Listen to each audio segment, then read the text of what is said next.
It's been 40 years since we young people would tune into PBS and hear the start of a familiar song, Butterfly in the Sky.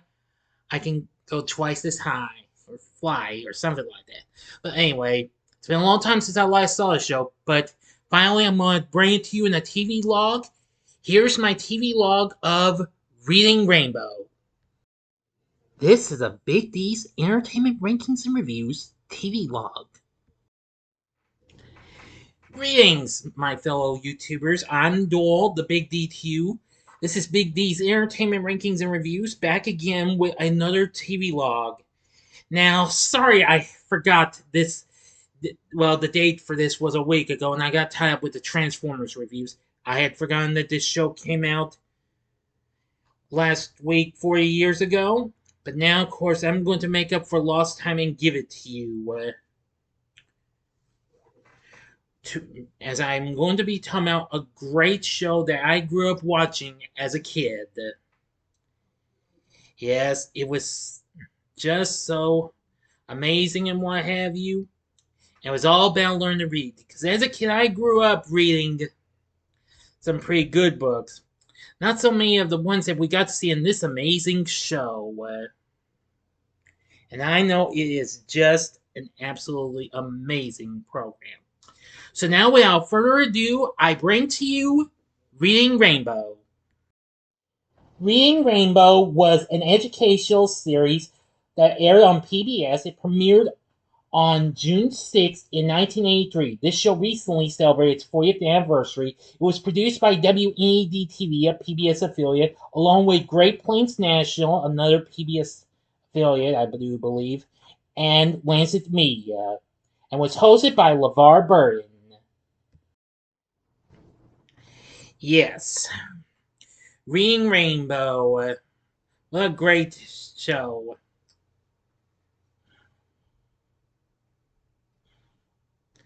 Now, before the show's original official premiere, the show aired for test audiences in Nebraska and Buffalo, New York markets.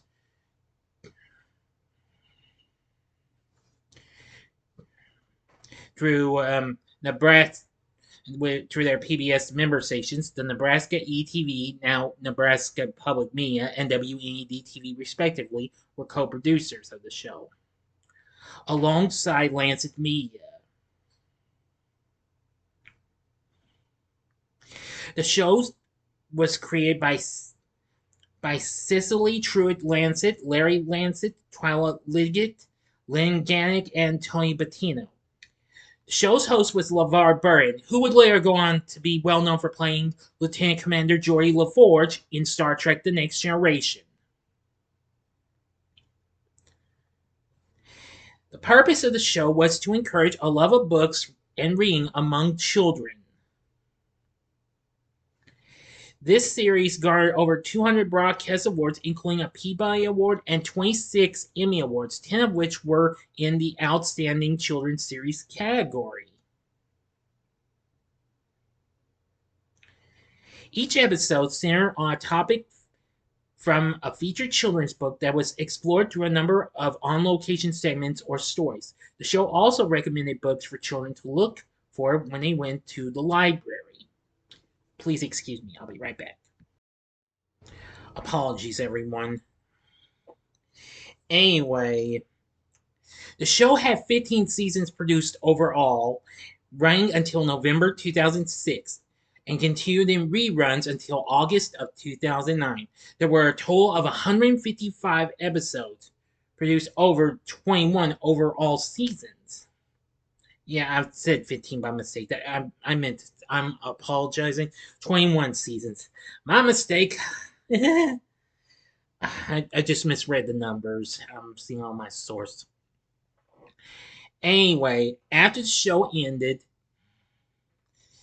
the show was actually the third longest running children's show in PBS history after Sesame Street and Mr. Rogers' Neighborhood, both of which I've already talked about. Now, of course, that is until it was more recently surpassed by Arthur. But anyway, LeVar Burton was also executive producer for the show, and before this, he actually was known for his role in the miniseries Roots. Lance and Mia hosted most of what was the producers of the co-producers of most of the series run, and then later on-screen entertainment.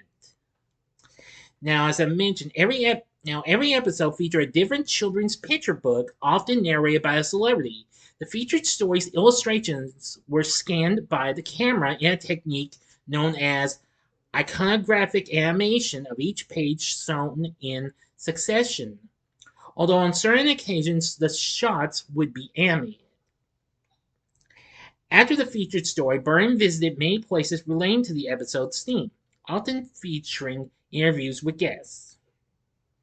For example, in the season 6 premiere episode, which featured the book The Bionic Bunny Show, which was by Mark Brown, who of course was best known for giving us the Arthur series, and along with his wife Lorraine, and include a behind-the-scenes look at Star Trek: The Next Generation.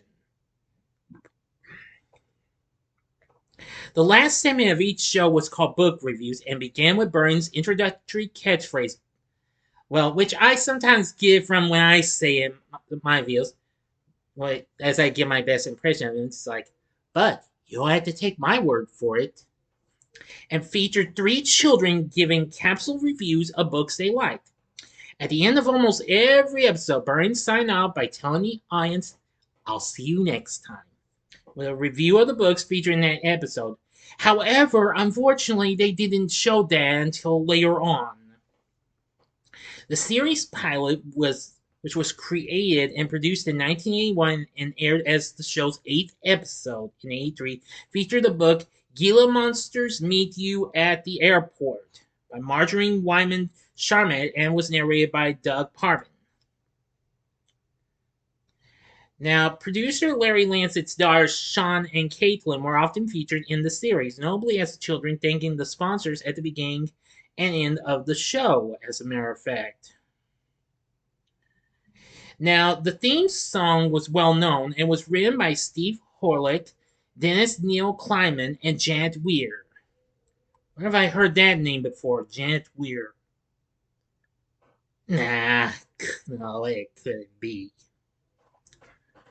Anyway, the former also served as the series' music director and composer for all 155 episodes and received an Emmy nomination in 2007 for his work on the series. Over the show's 23-year run, it went through 3 different versions of the theme song. The original theme, which was used for its first 15 seasons from 83 to 88, was performed by Tina Fabrique and featured one of the first uses of the Buchla synthesizer in a TV theme song. The original opening sequence, which consisted of an animated butterfly transforming the surroundings of young children reading books into animated fantasy lands, was used until November of 1998. The introductory animation was produced by Ovation Films and designed and animated by Bill Davis. Some episodes through that had the end credits having the full version of the theme song, sung by the same person, with some episodes with the said song repeating 2 or 3 times. After that intro was dropped, episodes began, reruns and new episodes began using a new live-action opening sequence and featured CGI in a new space-themed world with a new arrangement of the theme song by Steve Horlick and performed by Johnny Kim.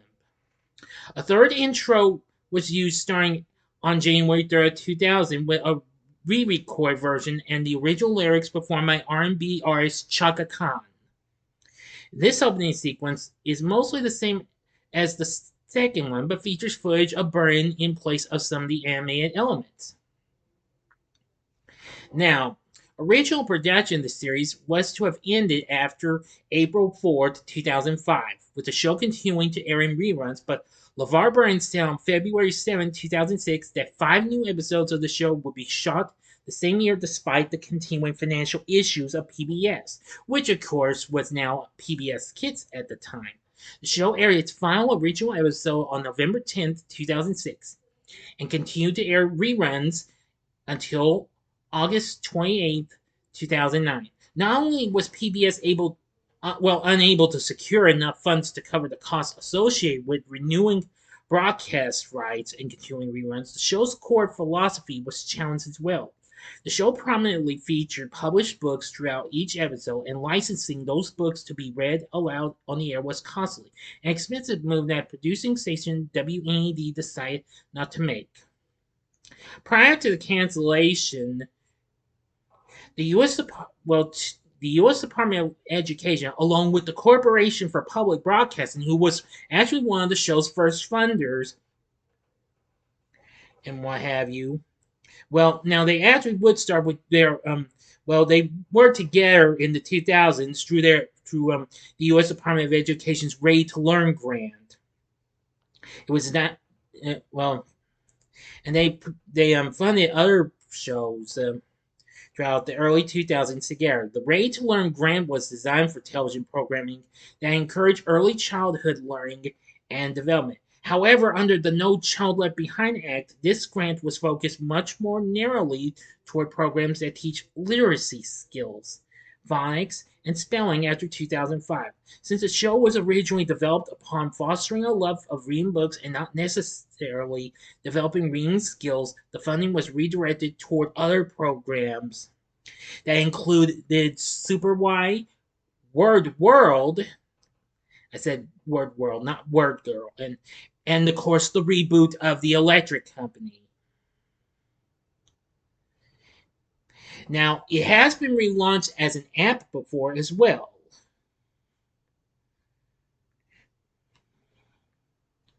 Which I thought was pretty cool and what have you.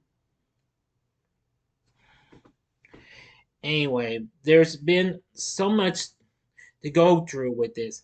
Now, there have been several guest readers for stories and what have you. Amongst some of those people have included Jason Alexander, Edward Asner, James Avery, Hoyt Axton, Angela Bassett, Wayne Brady, Ruth Buzzy, Matthew Broderick, even Fran Brill, who was voicing some of the Muppets on Sesame Street at the time.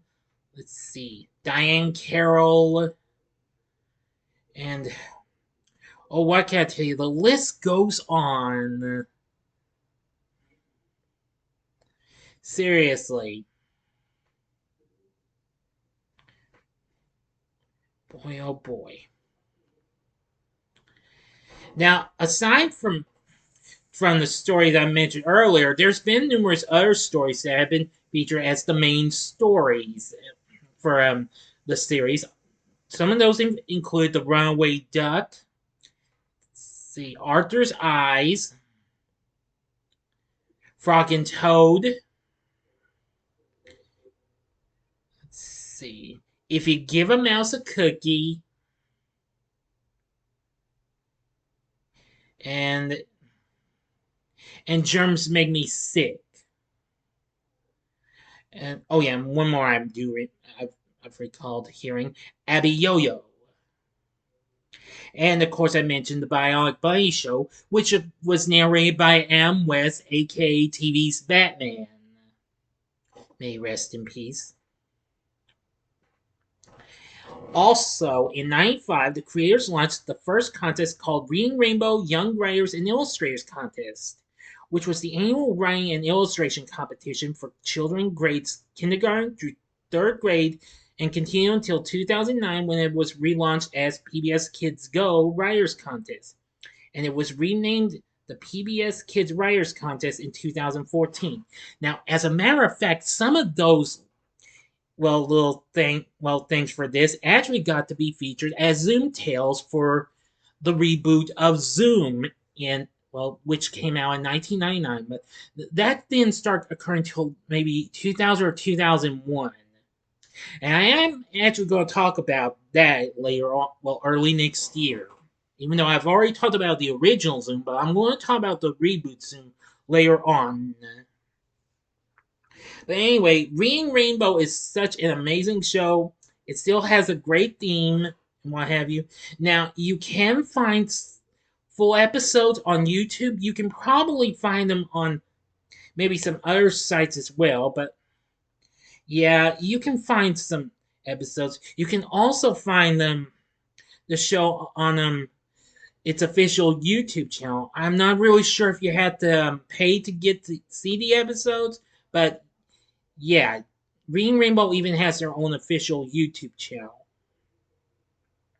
So anyway, and I'm not really sure if the episodes have the original intro or the later intros for the classic episodes. But anyway, Reading Rainbow, definitely a very good show. I love it, and it's still a great show. Considering I have not seen this show in years, but I'll always have fond memories of its great theme song, some of its great stories, and of course, LeVar Burton himself.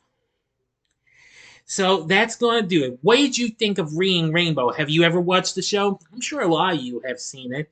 And I wish a happy belated 40th anniversary to this great show. If you have seen Reading Rainbow, let me know what you thought about it in the comment section below. If you like this video, click the like button, subscribe, and be a part of the Big D Nation. And stay tuned, we will have another video coming up soon, okay? So I hope you enjoyed this, and if you did, you may want to check out these TV logs on these other classic PBS kids shows. And and I think these are just the more recent ones I've done. In the upper left-hand corner is the episode on the Electric Company, the original 1970s series. The upper right-hand corner is the TV log I did on the original Zoom. And the bottom left-hand corner is the TV log I did on Mr. Rogers' Neighborhood. And the bottom right-hand corner is the button you can click to subscribe. If you like rankings and reviews on movies, TV, music, video games, etc., then I'm your guy. Thanks for watching. Until next time, I'm the Big D saying, see ya.